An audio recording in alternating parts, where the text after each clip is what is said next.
ነገሮችን የመቆጣጠር ፍላጎትን እስካልተዋችሁ ድረስ አንተም ፓንዳውም መቼም ቢሆን ዕጣ ፈንታችሁን ልታገኙ አትችሉም አለ። ይህንን የተናገረው ማስተር ኡጉዌ ነው። አሁንም እየቃኘን ያለነው ኩንግፉ ፓንዳ የተሰኘውን ፊልም ይሆናል። በዚህ ፊልም ላይ ያለው ማስተር ኡጉዌ የተሰኘውን ካራክተር ወይንም ደግሞ ገጸ ባህሪ እየፈተሽን ነው። አሁን እዚህ ጋር ለፓንዳውና ለማስተር ሺፉ የመከረው ምክር ምናልባትም ለእኛ ትልቅ የሚባል ምክር ሊሆንልን ይችላል። ሁላችንም የሆነ ነገርን መቆጣጠር እንፈልጋለን። አሁን የምንኖረውን ህይወት፣ የወደፊት ህይወታችንን፣ በተጨማሪም በአካባቢያችን ላይ ያሉትን ሰዎች መቆጣጠር ያምረናል። ማስተር ኡጉዌም በፊልሙ ላይ እንደሚናገረው ከሆነ ይህ ፍላጎታችሁ ኢሉዥን ነው፣ እውነታ የሚመስል ነገር ግን እውነታ ያልሆነ ነገር ነው ይላል። ምንም እንኳን ህይወትን ለመቆጣጠር በጣም በብዙ እቅዶችን መመራት ብንጀምርም ወይንም ደግሞ ብዙ ብንሞክርም አሁንም ድረስ ህይወት አንፕሬዲክተብል ሆና ነው የምትቀጥለው። መቼም ቢሆን ልትገምቷት አትችሉ። ሙጥኝ ብሎ ነገሮችን በጣም ልቆጣጠር ማለትም ደግሞ ወደ ፍረስትሬሽን ወይንም ወደ ውጥረት ይወስዳቸዋል። በፊልሙ ላይ ይህንንም የምንመለከትበት አጋጣሚ አለ። የማስተር ሺፉን መንገድ ወይንም ደግሞ አጠቃላይ ጆርኒውን ብንመለከት ይህንን እንመለከታለን። ለማስተር ሺፉ ሁሉም ነገር ፕሬሲዥን ያስፈልገዋል። በቃ የተለካ የታወቀ ዲስፕሊን የሆነ ነገር ብቻ ነው የሚፈልገው። እሱ ሰክሰስ የሚባለው ነገር ወይንም ደግሞ ከፍተኛ የሚባለው ደረጃ የሚገኘው ከጥቃቅን ጀምሮ ሁሉንም ነገር መቆጣጠር ስንችል ነው ብሎ ነው የሚያስበው። ራሱን ይቆጣጠራል፣ ተማሪዎቹን ይቆጣጠራል። በተጨማሪም ደግሞ ዕጣ ፈንታ የምትባለዋንም ነገር ለመቆጣጠር ይሞክራል። የማይቆጣጠረው ነገር የለም። ፊውሪየስ 5 የሚባሉትን ዎሪየሮች ወይንም ደግሞ ተፋላሚዎችንም ሲያሰለጥን ሁሉም ነገር እንከን የለሽ እንዲሆንለት ይፈልጋል። እያንዳንዱ ነገር መስመር መያዝ አለበት። ታዲያ ይሄ ሁሉ ኮንትሮል መቼ ነው የታጣው ካላችሁ ፓንዳው ፖ እንደ ድራገን ዎሪየሩ ሲመረጥ የዛኔ እስከዛሬ ድረስ የተቆጣጠረ የመሰለው ነገር እንዳለ ክረምብል አረገበት ወይንም ፈራረሰበት። ምክንያቱም የጠበቀው ነገር አልነበረማ። ስለዚህ አዲሱን እውነታ መፋለም ይጀምራል። እንዴት ነው እንዲህ ሊፈጠር የቻለው? በድንገት ነው እዚህ ቦታ ላይ የመጣው። ማስተር ኡጉዌ እሱ አይደለም መሆን ያለበት እያለ መከራከር ሲጀምር እንመለከታለን። ምንም ያህል የማስተር ሺፉ ፕላን ፐርፌክት ቢባልም ፍጹም ቢባልም እንኳን ደስቲኒን ዲክቴት ማድረግ አይችልም ወይንም ዕጣ ፈንታን ሊወስን አይችልም። ማስተር ኡጉዌም ለማስተር ሺፉ እያስረዳው በነበረበት ሰዓት ላይ ካጠገቡ ያለውን ፒች ትሪ ተመለከተና ይህንን ዛፍ ውስጥ እኔ በፈለግኩበት ሰዓት ያቺን ፖም ስጠኝ ብሎ ሊሰጠኝ አይችልም። ተፈጥሮ የራሷ የምትባል ጊዜና ሰዓት አላት። በራሷ መንገድ ነው ሰርቭ እያደረገች እያገለገለች የምታልፈው ይለዋል። በዚህ ትምህርት ውስጥም ህይወትን ምንም ያህል እንኳን ለመቆጣጠር ብንፈልግም ወይንም እኛ እንደምንፈልጋት እንድትሄድልን ብንሞክርም ሁልጊዜም አንፕሬዲክትብል ሆና እንደምትቀጥል ወይንም ደግሞ ተገማች ሳትሆን እንደምትሄድ እያወቅን እንመጣለን። የማስተር ሺፉም ለውጥ የመጣው ወይንም ደግሞ በዛ ፊልም ውስጥም እድገትን እየተመለከተ የመጣው አንዴ ነገሮችን ተወት ማድረግ ሲጀምር ነው። ፓንዳውን ወይንም ደግሞ ፖን መቆጣጠር ሲያቆም የዛኔ የእሱን ትክክለኛ የሚባሉ ጥንካሬዎችን እያወቀ መጣ። ሌላ ጊዜ ሊቆጣጠር ባለበት ሰዓት ላይ ሊያየው ማይችለውን አቅሙን እየተመለከተለት መጣ። ያ ፓንዳ የራሱ የሚባሉ ልዩ ባህሪያቶች እንዳሉትና ልዩ ካራክተሪስቲክሶች እንዳሉት እየተገነዘበ ሲመጣ ፓንዳውም ትልቅ ለውጥ እያገኘ መጣ ማለት ነው። ሺፉ በዛ መንገድ ሲያስተምረው ነው ሞር እየተረዳ የመጣው። እንደ ሌሎቹ ፊውሪየስ 5ዎች ሪጂድ የሆነ ፕላን ወይንም ደግሞ ከዚህ ዝንፍ አትሉም አይነት ነገርን በፍጹም የሚወድ አይነት አይደለም። ያ ፓንዳ ራሱን መሆን ሲችል ብቻ ነው ያንን ፍሪደም ያንን ነጻነት የሚያገኘው። በዛ ነጻነት ውስጥ ነው ልዩ የሚባለውን አቅሙን እያወቀ እያገኘው የሚያልፈው። ሺፉም ይህንን ነገር በደንብ ተረዳና እሱ በሚወደው ነገር ማለትም ፓንዳው በሚወደው ነገር ማሰልጠን ጀመረ። ፓንዳውን የሚገዛው ብቸኛው ነገር ምንድነው ካላችሁ ምግብና ምግብ ብቻ ነው። ስለዚህ ኑድል እሰጥሃለሁ ይህንን ከሰራህ ይለዋል። ከፈለገ ደግሞ የሚፈልጋትን ምግብ ቁጭ ያደርግለትና እስቲ ይህንን ሞክር ይለዋል። በአዳዲስ መንገዶች ያንን ፓንዳ ማሰልጠን ይጀምራል። ፓንዳውም ደግሞ የበለጠ እየሰለጠነ የመጣው የበለጠ ፍላጎቱን እየጨመረ የመጣው ያንን ምግብ ማግኘት አለብኝ የሚለው ፍላጎቱ አብሮት ስላለ ነው። አሁን እዚህ ጋር ማስተር ሺፉ የሰራው ነገር ምንድነው ካላችሁ ለህይወት ሰረንደር ማድረግን አወቅበት፣ እጅ መስጠትን። እስከዛሬ በሚሄድበት መንገድ ከሄድኩ ይህንን ፓንዳ በፍጹም ማሰልጠን አልችልም። ስለዚህ ፓንዳው የሚፈልገው ነገር ምንድነው? እንዴት ነው እሱን ላሰለጥን የምችለው ብሎ እስከዛሬ አድርጎት የማያውቀውን ነገር ማድረግ ጀመረ ማለት ነው። ለህይወት እጅ መስጠት፣ ለህይወት ነገሩን መተው ማለት ይሄ ነው። ይህንን ተግባሩን በማድረጉ የተነሳ ብቻ ፓንዳው የራሱን የሚባለውን አቅም እንዲያገኝ ከዛም ባለፈ ደግሞ የህይወቱን ደስቲኒ የህይወቱን ዕጣ ፈንታ እንዲያገኝ ረድቶታል። ታዲያ ከዚህ ምን መረዳት እንችላለን ካልን ህይወታችንን እጃችንን ጨምቀን ልንሄድ እንደማይገባን በደንብ እያወቅን እንመጣለን። እጃችንን ሁሌም ቢሆን ጭፍን አድርገን ወይንም ደግሞ ጥፍር አድርገን ይዘን መቀጠል አንችልም። ይህ ማለት የጀመርነውን ነገር ማቋረጥ አለብን ወይንም እጅ መስጠት አለብን እያልኩ አይደለም። ነገር ግን እያንዳንዱን አውትከም እያንዳንዱን ሊመጣ የሚችለውን ውጤት እየገመትኩ በግምቴ ልክ መሆን አለበት ብለን መሄድ ማቆም ይጠበቅብናል። ይህንን ኢሉዥን እየተዋችሁ በመጣችሁ ቁጥር ራሳችሁን ነፃ እያደረጋችሁ ትመጣላችሁ። ይህንን ትተን እኛ የሚጠቅመንን ነገር ብናደርግና ሀሳባችንንም ትኩረታችንንም እዛ ላይ ብናደርግ ይሻላል። ለምሳሌ ምን ካላችሁ አሁን ላይ መሆንን ምንም አይነት ለውጥ በህይወታችሁ ውስጥ ቢመጣ አዳፕት ማድረግ መልመድ። ይህም የምናደርገው እርምጃ መሄድ ወዳለብን መስመር እንደሚወስድን ማመን ይጠበቅብናል።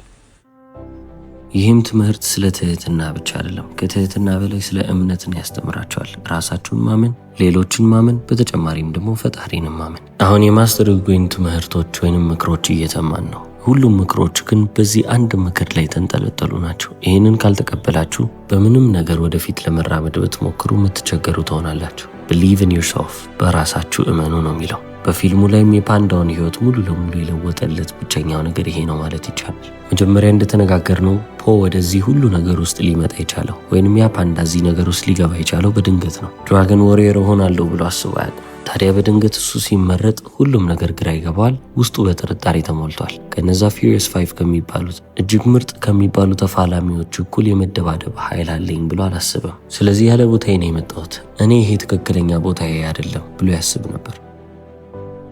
በዚህም የተነሳ በራስ መተማመኑን ሊያጣ ችሏል። ያለ ቦታው እንዳለ ሰው በቃ ተጨንቆ ተጠቦ ህይወቱን በችግር እያሳለፈ ነበረ። ውስጡ ሰላም አልነበረም። ማስተር ሁጎን በዚህ ሰዓት የነገረው አንድ በጣም ቀላል የሚባለው ነገር ይሄ ነበረ። እምነት ማለት ፐርፌክት ነኝ ማለት አይደለም፣ ወይንም ደግሞ ፍጹም ነኝ ማለት አይደለም። ከአክሰፕተንስ ይጀምራል። በቃ እኔ እንደዚህ ነኝ፣ በራሴ ማምናለሁ፣ ከፊት የተዘረጋልኝም መንገድ ወደ ዕጣ ፈንታዬ ይወስደኛል ወይንም ደግሞ ወደ ደስቲኒ ያደርሰኛል ብሎ ማመን ነው። ሺፉን በጥርጣሬ የተያዘ ጊዜ ይህንን ትምህርት ሲያስተምረው ሰምተናል። ማስተር ሺፉ ወደ ማስተር ሁጎ ይመጣና ለ20 ዓመት ታስሮ የነበረው ታይሎንግ ሊያመልጥ ቻለ። አመለጠ ብሎ ያንን መጥፎ ዜና መጥቶ ያብስረዋል። ታዲያ ይህንን ዜና የሰማው ማስተር ሁጎ አሁን የነገርከኝ ነገር መጥፎ ዜና የሚሆነው ድራገን ዋሪየር ብለን የመረጥነው እንደማያድን የምናምን ከሆነ ነው። የመረጥነው ድራገን ዋሪየር ታይሎንግን ማስቆም ይችላል ብለን ብናምን ኖሮ ይሄ መጥፎ ዜና አይሆንም አለው። ለዚህ ነው በመጀመሪያ የፊልሙ ክፍሎች ላይ ማስተር ሺፉ ፖን ወይንም ደግሞ ፓንዳውን ልክ እንደ ሌሎቹ እንዲሆን ሲያስገድደው የምንመለከተው። ፓንዳውን እንደ ፓንዳ ሳይሆን ልክ እንደ ሌሎቹ እንዲሆንለት ይጠብቅ ነበረ። ይህም መንገዱ ማስተር ሁጎ ካስተማረው ተቃራኒ ነበር ማለት ይቻላል። ብሊፍ ወይንም ደግሞ እምነት ማለት በእናንተ ውስጥም በሌሎች ሰዎች ውስጥም ያለውን ፖቴንሻል ያለውን እምቅ ኃይል ልብ ማለትና ማስተዋል ነው። አንዴ ልብ ካላችሁና ካወቃችሁት በኋላ ነርቸር ማድረግ ነው፣ ማሳደግ መቻል ነው። ብሊፍ ማለት ከዛ የበለጠ ነገር የለውም። ሺፉ ግን እዚህ ጋር ምንድን ነው የተቸገረው ካላችሁ ፓንዳው እንደ ሌሎቹ እንደ 5ቱ ዋሪየሮች እንዲሆኑለት ፈለገ። ፓንዳው ደግሞ ግዴታ እንደ ፊውሪየስ 5 መሆን የለበትም። የራሱን እምቅ ኃይል ማግኘት የሚችልበት ሌላ መንገድ አለው። ያም ደግሞ ራሱን መስሎ በመሄድ ውስጥ ነው። ራሱን መስሎ በሚሄድበት ሰዓትም ደግሞ ራሱንና አቅሙን እያመነ የሚመጣ ከሆነ ትልቅ የሚባለውን እምቅ የተባለውን ኃይል እያገኘ ይሄዳል። ማስተር ሁጎ አሁንም ሺፉን ያስተምረዋል። እዚህ ጋር የምትመለከተው የፒች ዛፍ ጊዜውን ጠብቆ እያደገ ይሄዳል፣ ማንም ሰው ፎርስ ሊያደርገው አይችልም በሚልበት ሰዓት ላይ ማስተር ሺፉ ይሄ ፒች ግን ታይሎንግን ሊያሸንፈው አይችልም፣ እሱን ሊረታው አይችልም ይላል። ከዛ ማስተር ሁጎ እንዲህ ብሎ ይመልስለታል። It can only if you are willing to guide it to believe in it ይለዋል። ይችላል፣ ነገር ግን አንተ እሱን ለመምራት ፈቃደኛ ከሆንክና እሱን ማመን ከቻልክ ብቻ ይለዋል። የማስተር ሁጎ ጥበብም ከዚህ በላይ ነው። ፓንዳው ሙሉ ለሙሉ ተለወጠ የሚባለው እዚህ ደረጃ ላይ ከደረስን በኋላ ነው። በቃ በራሱ አቅም ማመን ጀመረ፣ በራሱም መተማመን ጀመረ።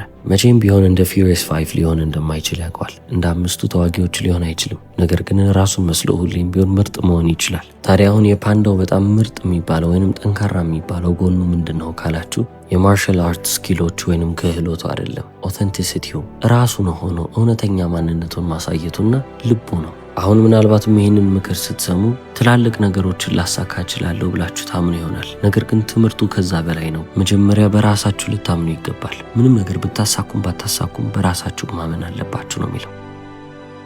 አንዴ በራሳችሁ ካመናችሁ በኋላ በመንገዳችሁ ላይ የሚመጣውን ማንኛውን ነገር ፌስ ለማድረግ ለመጋፈጥ የሚያስፈልጋችሁን ነገር የያዛችሁ ሰዎች ትሆናላችሁ። ግዴታ ወደ ኩንግፉ ማለፍ አለባችሁ ማለት አይደለም። ፐርፐሳችሁ ወይንም ደግሞ ፓሽናችሁ ምንድን ነው? ወደዛ አቅጣጫ መሄድ በቂ ነው። እናንተ ስለሆናችሁ ብቻ ራሳችሁን ማመናችሁ ያንን ዳውት ያንን ጥርጣሬ ወደ አክሽን እንድትለውጡ ያደርጋችኋል። ይህ ፓንዳም ደግሞ ራሱን ከመጠራጠር አልፎ በራሱ እያመነ ከመጣ በኋላ ትክክለኛ ፖቴንሻሉን ካገኘ በኋላ በጣም ከባድ የተባለውን ታይሎንግ የተባለውን ኤኒሚ ወይንም ደግሞ ጠላት ከመርታትም አልፎ መሆን የሚጠበቅበትን መድረስ የሚገባው ቦታ ላይ ሊደርስ ችሏል። ያ ቦታ ምንድነው ካላችሁ ሂሮ መሆን ነው ወይንም ደግሞ ጀግና መሆን ነው። የሱ ዕጣ ክፍል የሱ ዕጣ ፈንታ እዛች ቦታ ላይ ነበረችና ያንንም ሊያገኝበት ችሏል። ታዲያ ማስተር ኡጉ ይህንን ትምህርት ካስተማረ በኋላ ከዚህ በኋላ ልናየው አንችልም፣ ጠፋ ቀረ ማለት ነው። መልሰን ማስተር ኡጉን ያየነው በሶስተኛው ክፍል ላይ ነው። ኩንግፉ ፓንዳ 3 ክፍሎች አሉት። በዛ በሶስተኛው ክፍል ላይም አንድ ትምህርት ሊያስተምረን ድጋሚ ይመጣል። ታዲያ በዛ ክፍል ላይም እንደዚህ ይላል፣ መቼ ነው የምትገነዘበው? የበለጠ በሰበሰብክ ቁጥር የሚኖርህ እያነሰብህ ይመጣል ሲል ይሰማል። ትክክለኛ የሚባል እርካታ ወይንም ትሩ ፉልፊልመንት የሚባለው ነገር ብዙ ቁሶችን በመሰብሰብ የሚገኝ አይደለም። ሀብትን በማከማቸትም ወይንም ደግሞ ብዙ ስኬትን በመደራረብ አይገኝም። ታዲያ የቱ ጋር ላገኘው እችላለሁ ካላችሁ ባላችሁ ነገር ውስጥ ባላንስን ወይንም ሚዛናዊነትን ስትፈልጉ፣ ኮንተንትመንትን፣ እርካታን፣ በቃ ይሄ ይበቃኛል ብሎ መኖርን ስታቁበት የዛኔ ነው ትክክለኛ የሚባል ደስታ፣ ትክክለኛ የሚባል እርካታ በህይወታችሁ ውስጥ የሚኖረው። በዚህ በሶስተኛው ክፍል ላይ ድራገን ዋሪየር የተባለው ፓንዳ ወይንም ደግሞ ፖ እሱን የሚመሳስሉ ሰዎችን ወይንም ደግሞ ፓንዳዎችን ይመለከታል። እነሱም ወደ ቤታቸው አስገቡት። የእነሱ አንድ አካል እንደሆነ እንዲሰማ አረጉት። ምንም እነሱ እንደዛ ቢሞክሩም እንኳን አሁንም ያ ዲዛየር ከውስጡ ሊወጣ አልቻለም። ኃይልን የመያዝ ፍላጎቱ አሁንም ከውስጡ አልወጣም ነበር። ከዛ በተጨማሪም ደግሞ ሬኮግኒሽንን ወይንም ደግሞ እውቅናን የሚሻ ነበር።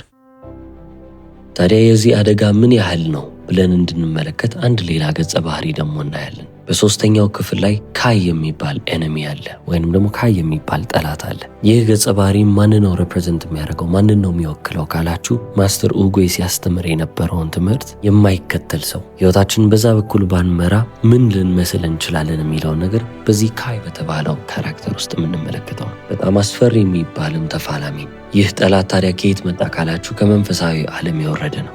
ታዲያ ወደ እርት ሲመጣ ወይንም ወደዚህ ዓለም ሲመጣ ምን ሊወስድ ነበር ካላችሁ ዓለም ላይ ካሉት ኩንፉ ማስተሮች እንዳለ ቺያቸውን ወስዶ ለራሱ ሊያደርግ ይፈልግ ነበር። ቺ ማለት ኃይል እንደማለት ነው። ተግባሮቹ እንዳለ ምንን ያመለክቱ ነበር ካላችሁ ያገኘውን ኃይል እንዳለ ሰብስቦ ኢንቪንሲብል መሆን ወይንም ደግሞ ማንም የማይረታው ማንም የማይጥለው ኃይል መሆን ነበር ፍላጎቱ።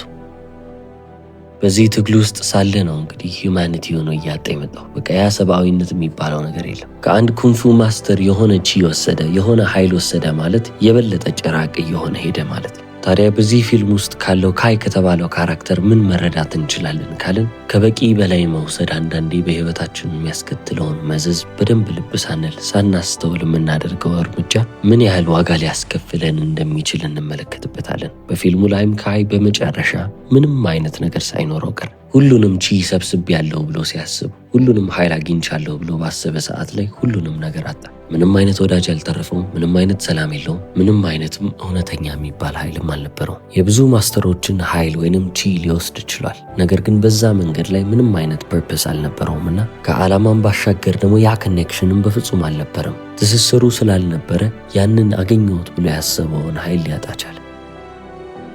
እንደዛ ትልቅ ነገር አስቦ ብዙ ኃይል አገኛለሁ ብሎ የተነሳው ሰው ሙከራ ማድረጉና እነዛን ሁሉ ነገሮች መሰብሰቡ እሱን እያገለለው ለውድቀቱ መንስኤ ሊሆንበት ቻለ። በተቃራኒው ደግሞ ወደ ፓንዳው ስንመለስ ይሄንን ፌም መፈለጉ፣ እውቅናውን መፈለጉ፣ ተጨማሪ ኃይልን ወይንም ፓወርን ከዛም በተጨማሪ ዝናን መፈለጉ ከራሱ እየተላቀቀ እንዲመጣና ውስጡ ያለው ስሜት ባዶ እንዲሆንበት እያደረገው እንደሆነ ልባል። ታዲያ ትሩ ፉልፊልመንት ወይንም ደግሞ ትክክለኛ የሚባለው እርካታ ምን ማለት ነው የሚለውንም መልስ ያገኘ ይመስላል። በመስጠት በማጋራትና አሁን ያለኝ ነገር ምንድን ነው ብሎ ላለው ነገር ምስጋና ማቅረብ፣ በተጨማሪም ደግሞ ለዛ ነገር ዋጋ መስጠት ትክክለኛ የሚባለው ብቸኛው ኃይሉ እንደሆነ ከዛም ባለፈ ደግሞ ትክክለኛ የሚባለውንም እርካታ እንደሰጠው ልብ ይላል። ታዲያ ይህንን ሁሉ ነገር እንዲያስተውል ያደረገው ነገር ምንድን ነው ካላችሁ ኩንግፉ ፓንዳ 3 ላይ የነበሩት ፓንዳዎች ወደ ቤታቸው ኢንቫይት ያደረጉት ወይንም የጋበዙት በቃ ከኛ ጋር ሁን ያሉት ደስታ የሚገኘው እርካታ የሚገኘው በኮሚዩኒቲ እንደሆነ ከማህበረሰብ ጋር አንድ ላይ በመሆን እንደሆነ